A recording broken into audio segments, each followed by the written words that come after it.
नमस्कार दोस्तों, स्वागत है आपका मेरे इस YouTube चैनल पर।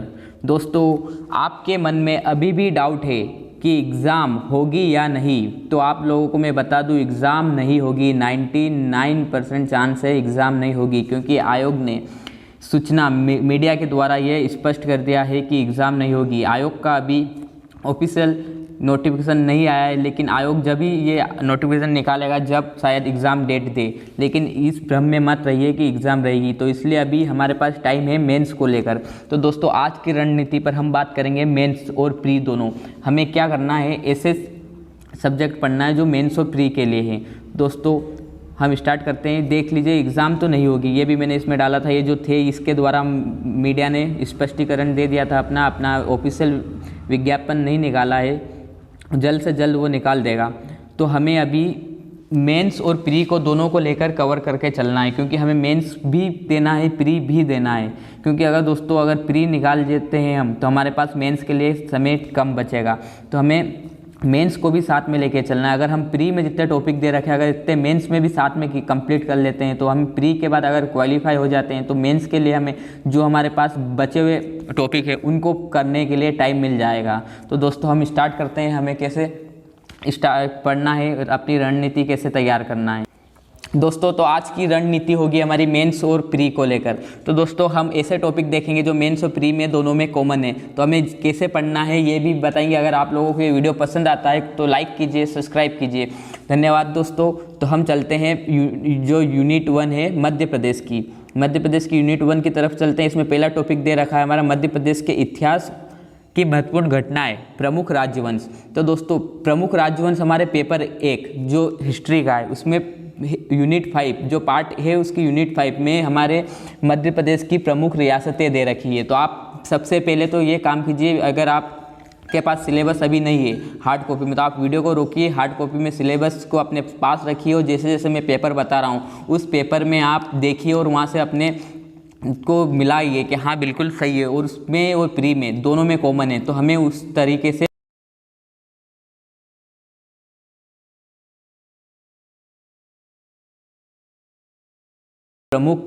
प्रमुख कला एवं स्थापत्य कला, मध्य प्रदेश की प्रमुख जनजातियाँ एवं बोली, मध्य प्रदेश के प्रमुख त्यौहार, लोक संगीत, लोक कलाएँ, लोक साहित्य, मध्य प्रदेश के प्रमुख साहित्यकार और मध्य प्रदेश के प्रमुख धार्मिक और पर्यटन स्थल।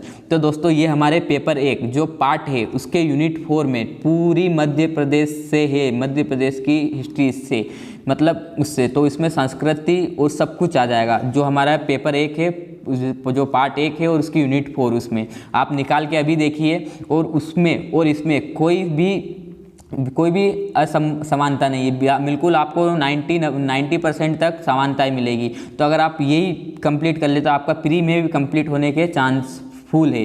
अब बस आपको वहाँ पर फैक्ट लिखना है, क्योंकि आपको अभी पता है कि हमारे पास वर्ड जो शब्द सीमा है 3 नंबर और 5 नंबर और 11 नंबर। आप सभी को पता है 3 नंबर में क्वेश्चन आएगा, 5 नंबर में आएगा और 11 नंबर में आएगा। तो 3 नंबर में हमारे पास बहुत कम शब्द सीमा है, 5 नंबर में ओनली 50 शब्द है और 11 नंबर में 150 करीब शब्द है।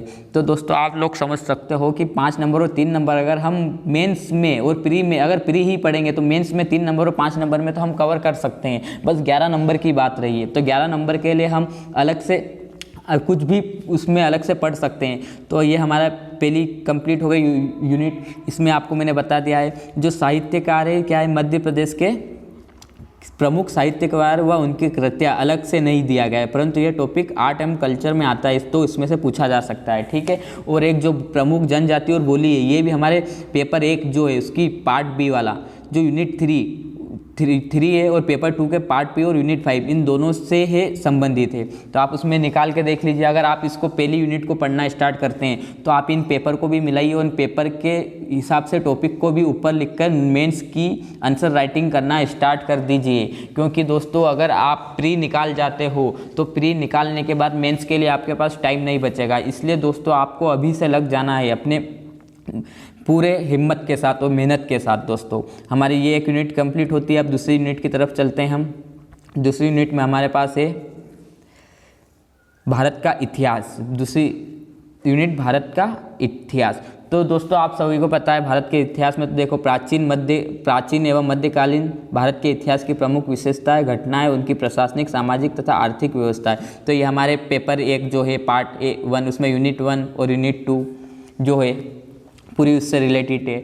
और जो फिर ये तीनों टॉपिक है 19वीं और 20वीं शताब्दी में सामाजिक तथा धार्मिक आंदोलन, स्वतंत्रता संघर्ष एवं भारतीय राष्ट्रीय आंदोलन, स्वतंत्रता के पश्चात भारत का एकीकरण एवं पुनर्गठन। तो ये हमारे पेपर 1 के यूनिट 3 जो है पार्ट ए उसमें आ जाएगा ये वाला। तो दोस्तों मतलब अगर आप हिस्ट्री मेंस के अकॉर्डिंग पढ़ते हो तो प्री के लिए तो कहीं भी नहीं गई है। प्री तो आपकी आराम से उसमें से निकल सकती है अगर आपने मेंस के अकॉर्डिंग स्टार्ट कर दिए। अगर आप प्री के हिसाब से फैक्ट पढ़ने लग गए तो मतलब आप लोग फिर मेंस के लिए क्या लिखोगे, क्योंकि हिस्ट्री एक सब्जेक्ट है जिसमें आपको हर एक चीज़ को अलग अलग तरीके से पढ़ना है। और हिस्ट्री इतना लेंदी सब्जेक्ट है, मतलब अगर आप ये जो 150 नंबर का अगर आप इसकी जगह इथिक्स, हिंदी और निबंध का जो पेपर है अगर इतना टाइम हिस्ट्री में दे रहे हो, इतना टाइम अगर इन तीनों पेपर में आप दे देते हो तो मेरा कहना है कि इससे मतलब 90% ज़्यादा नंबर आने के चांस उधर है। अगर आपके इधर 90 नंबर या 100 नंबर आ रहे हैं तो उधर आपके 200 में से 140 150 नंबर लाने की आप संभावना रखते हो इथिक्स के पेपर में, अगर जितना टाइम इधर दे रहे हो। तो दोस्तों हमें टाइम भी उस हिसाब से देना है, नंबर के हिसाब से ही।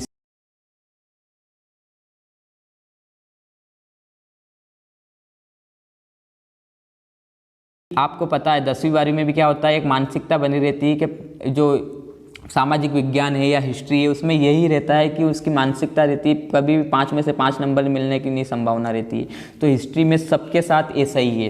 तो दोस्तों हिस्ट्री का जो पेपर है बहुत ही लेंदी है, लेकिन इसको ज़्यादा टाइम नहीं देना है अपनों को, थोड़ा थोड़ा टाइम करके इसको पूरा कवर करना है। इससे ज़्यादा अपनों को टाइम इथिक्स के और निबंध के पेपर में दे देना है और हिंदी के पेपर में दे देना है। फिर हमारा आ जाता है तीसरी यूनिट मध्य प्रदेश का भूगोल। तो ये हमारा जियोग्राफी से संबंधित आ जाता है। तो जियोग्राफी के लिए हम पहला इसमें टॉपिक दे रखा है मध्य प्रदेश के वन्य जीव, नदियाँ, पर्वत श्रृंखलाएँ। फिर दूसरा है मध्य प्रदेश की जलवायु, तीसरा है मध्य प्रदेश के प्राकृतिक एवं खनिज संसाधन। तो दोस्तों ये हमारे पेपर है पेपर 1 पार्ट बी उसकी यूनिट जो 3 है उसमें दे रखा है भारत का मध्य प्रदेश का भूगोल। तो इसमें से मिला हुआ और इसमें से मिला हुआ तो सेम है, बिल्कुल भी अलग नहीं है। उसके बाद मध्य प्रदेश का परिवहन, ये आपको अच्छे से कर लेना है, क्योंकि जो करंट का अभी सभी परिवहन, राज्य मार्ग है, राष्ट्रीय मार्ग है, ये सब परिवर्तन होकर नए नए आए हैं। तो आपको पेपर 2 पार्ट बी और यूनिट 2 में इसको देख लेना है। फिर मध्य प्रदेश की प्रमुख सिंचाई विद्युत योजना और इस योजना, और फिर क्या है मध्य प्रदेश की कृषि पालन एवं कृषि आधारित उद्योग। तो मेंस में नहीं दिया है, परंतु ऊर्जा संसाधन का टॉपिक है उसमें शायद पूछा जा सकता है। अगर हम कर रहे हैं प्री में कर रहे हैं तो वो मेंस में काम आ ही जाएगा अगर आपको फैक्चुअल चीज़ आती है। ये हमारा यूनिट 3 भी कंप्लीट हो चुकी है। अब हम चलते हैं यूनिट 4 पर। यूनिट 4 है हमारा भूगोल, भारत और उसके विश्व भूगोल का। अब यूनिट 3 थी हमारे मध्य प्रदेश की भूगोल। तो जो हमारा यूनिट 4 है भारत का भूगोल और विश्व का भूगोल, इसमें जो भौतिक भूगोल है, प्राकृतिक संसाधन है, सामाजिक है, आर्थिक भूगोल है, विश्व के प्रमुख महाद्वीप है, देश है, महासागर है, नदियाँ है, पर्वत है, विश्व के प्राकृतिक संसाधन है।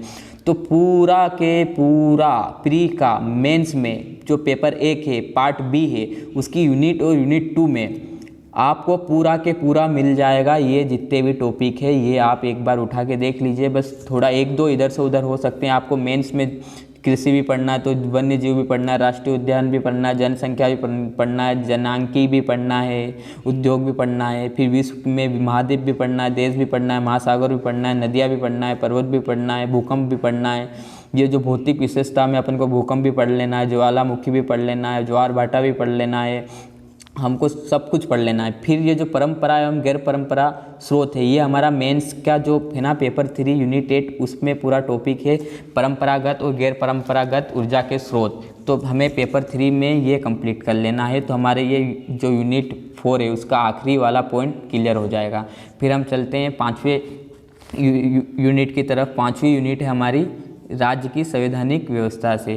तो दोस्तों मध्य प्रदेश की संवैधानिक व्यवस्था ये तो आपको प्री में पढ़ना ही पढ़ना है, मेंस में इसका कोई काम नहीं है। लेकिन मेंस में आपसे शायद पूछ ले तो प्री में जो पढ़ोगे आप उसके लिए सफिशिएंट है। अगर मेंस में कुछ आ जाता है तो आप आराम से करके आ सकते हो। ऊपर मध्य प्रदेश की त्रिस्तरीय पंचायत एवं नगर प्रशासन व्यवस्था, ये जो है ये हमारे मेंस में इंक्लूड है। कहाँ पर? पेपर 2 में जो हमारा 73 एवं 74 संविधान संशोधन दे रखा है यूनिट 3 में, वहाँ पर हमको मध्य प्रदेश की त्रिस्तरीय पंचायती राज्य को ज़रूर पढ़ना है। तो आप इसके मेंस के अकॉर्डिंग नोट्स बना लीजिए, ठीक है। फिर उसका ही पार्ट और पार्ट ब में हमारी इकोनॉमिक्स दे रखी है, अर्थव्यवस्था। तो इसमें हमें देख लेना है मध्य प्रदेश की जनांकीय एवं जनगणना, ठीक है। मध्य प्रदेश का आर्थिक विकास देख लेना है,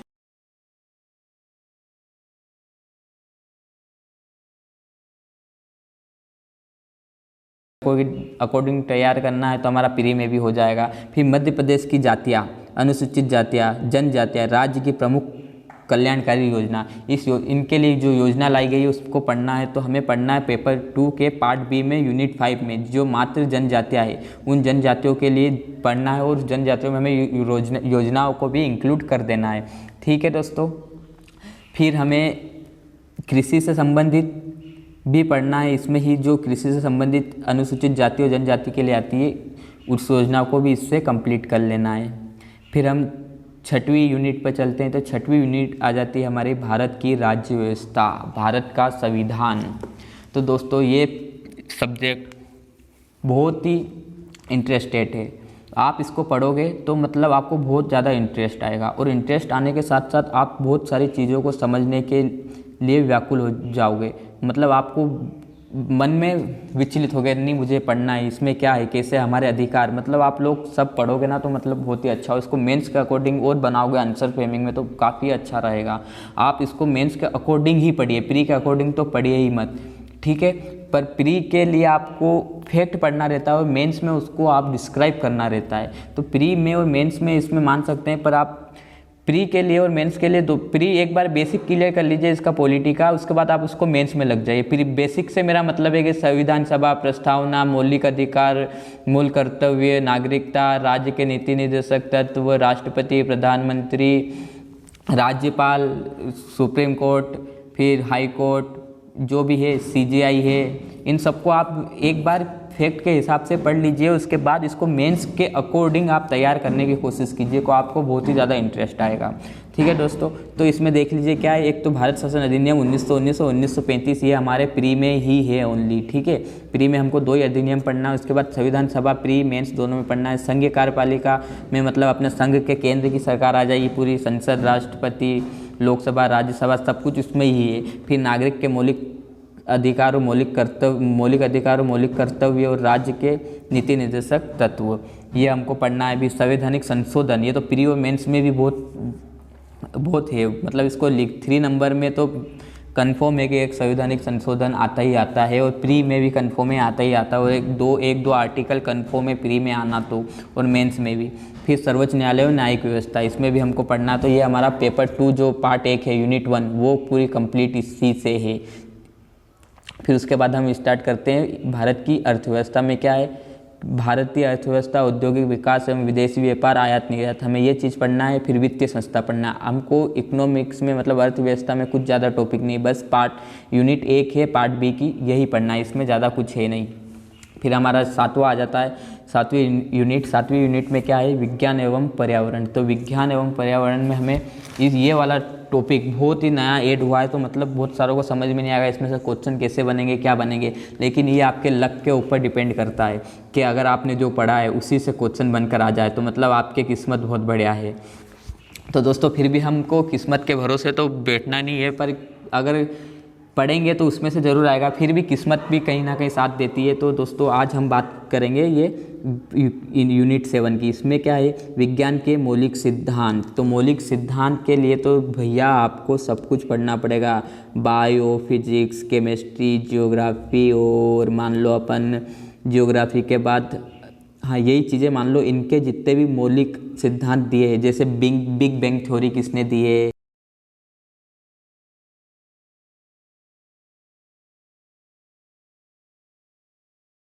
सिद्धांत थे, ये सब सिद्धांत हमें इस वाले में पढ़ना है, और ये आपको बस एक छोटा सा टॉपिक लग रहा होगा, लेकिन बहुत ही बड़े सिद्धांत, मतलब वो इनकी सिद्धांत किसने दिया बहुत बड़ी बात है, याद रखना। तो आपको बस ये पढ़ना है। उसके बाद फिर भारत के प्रमुख वैज्ञानिक संस्थान एवं उनकी उपलब्धि ग्रह अंतरिक्ष प्रौद्योगिकी। तो ये आपको पेपर 3 में मिल जाएगा, यूनिट 7, इसमें कोई वो नहीं है। फिर पर्यावरण एवं जैव विविधता, ये आपको पेपर 3 के यूनिट 9 में मिल जाएगा। फिर आपको ये वाला परिस्थिति तंत्र तो नहीं है अभी, इसके बारे में दूसरी आप गूगल से देख लीजिए। फिर पोषक गूगल से देख लीजिए, और ये आपके मेंस में है भी नहीं, तो आपको प्री के लिए ही पढ़ना है। पोषक आहार एवं पोषक तत्व, मानव शरीर की संरचना, मतलब ये बस मानव शरीर की संरचना लिख दी है, तो आपको पता है ना इसमें कितनी मानव शरीर की संरचना है, इसमें आपको क्या क्या पढ़ना है, आपको जो भी है इसमें सब कुछ पढ़ना है मानव शरीर की संरचना में, मतलब पूरा बायो ही पढ़ना है, जो आपके पेपर 3 के यूनिट 3 में है। तो देख लीजिए, ये पेपर 3 के यूनिट 3 में ही है ये पोषक आहार और मानव शरीर की संरचना। फिर कृषि उत्पाद तकनीक, तो ये हमारे पेपर 3 के यूनिट 7 में है। यूनिट 7 में उपलब्धियाँ भी है, ये भी है। फिर खाद्य प्रसंस्करण, ये हमारे पेपर 1 के पार्ट बी के यूनिट 2 में है। पेपर 1 हिस्ट्री, पार्ट बी जो है ज्योग्राफी का, उसके यूनिट 2 में खाद्य प्रसंस्करण दे रखा है। फिर स्वास्थ्य नीति एवं स्वास्थ्य कार्यक्रम, ये हमारा पेपर 3 के यूनिट 6 में दे रखा है। फिर प्रदूषक प्राकृतिक आपदा एवं प्रबंधन, ये हमारे पेपर 3 के यूनिट 9 में दे रखा है, जो आपदा प्रबंधन है।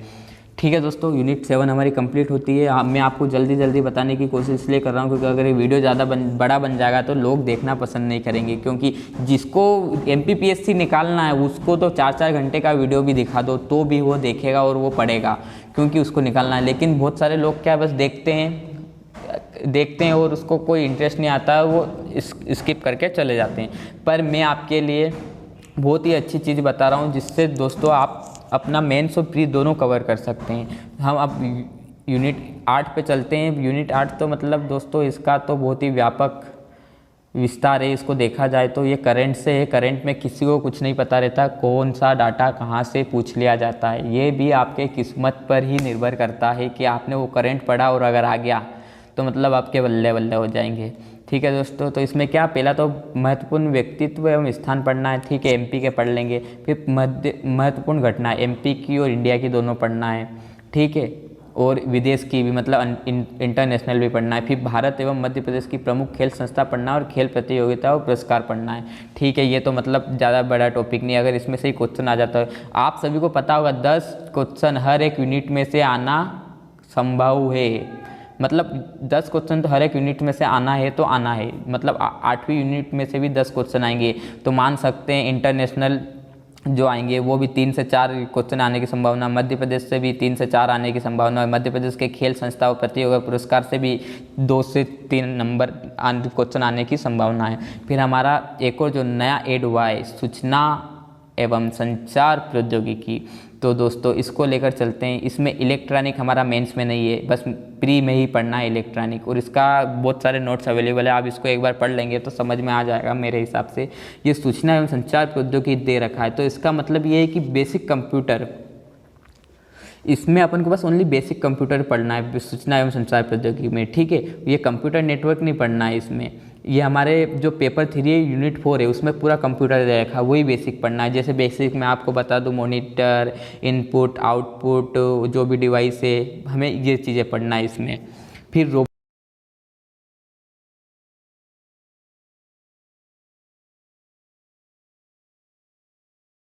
AI भी नहीं है, बस साइबर सिक्योरिटी है जो पेपर 7 में, पेपर 3 के यूनिट 7 में। ठीक है दोस्तों, ई गवर्नेंस हमारे पेपर 3 के यूनिट 4 में है। इंटरनेट एवं सोशल नेटवर्किंग साइट ये हमारे पेपर 3 के यूनिट 4 में, जो कंप्यूटर वाला पोर्शन है। ई कॉमर्स भी हमारा नहीं है मेंस में। ठीक है, अब हम लास्ट यूनिट के बारे में बात करते हो। ये हमारी यूनिट बहुत ही महत्वपूर्ण यूनिट हो जाती है, क्योंकि ये नई ऐड हुई है और इसमें से भी नहीं पता क्वेश्चन कैसे बनेंगे। जो पहले हमारे अधिनियम थे, हमें अधिनियम में से ये था कि इन अधिनियम को रट लो तो मतलब कन्फर्म है कि सब क्वेश्चन सही करके आ जाओगे, लेकिन इसमें से कैसे क्वेश्चन आएंगे, सब नए नए हैं, तो सबका पता नहीं कौन कैसे क्या पढ़ाई कर रहा है और कौन कैसे इनकी तैयारी कर रहा है। लेकिन अब सबका लक के ऊपर काम है, किसने किस तरह से पढ़ा इन यूनिटों को जो नई ऐड हुई है। तो इसमें दोस्तों जितनी भी है, भारत का निर्वाचन आयोग, फिर संघ लोक सेवा आयोग, मध्य प्रदेश लोक सेवा आयोग, नियंत्रक महालेखा, नीति आयोग, मानव अधिकार, महिला आयोग, अनुसूचित जाति एवं जनजाति आयोग, पिछड़ा वर्ग, सूचना आयोग, सतर्कता आयोग, ये जो है ये हमारे पेपर 2 के पार्ट 1 के यूनिट 2 और यूनिट 3 में कन्फर्म है। ठीक है, मेंस में, तो हमें वहाँ कंप्लीट कर लेना है। फिर जो बचे हुए आयोग है, जैसे कि हमारा राज्य निर्वाचन आयोग, ये हमें एमपी में पढ़ लेना है। फिर बाल संरक्षण आयोग, ये हमें प्री के लिए पढ़ना है। राष्ट्रीय हरित अधिकृत, ये हमें पढ़ना है। खाद्य संरक्षण आयोग, ये हमें प्री के लिए 4 ही पढ़ना है। प्री के लिए ओनली 4 पढ़ना है। मेंस के लिए हमें, अगर मेंस में ही हमने इसको मेंस के अकॉर्डिंग आंसर फ्रेमिंग में बनाया तो समझो प्री में तो कहीं नहीं गए क्वेश्चन।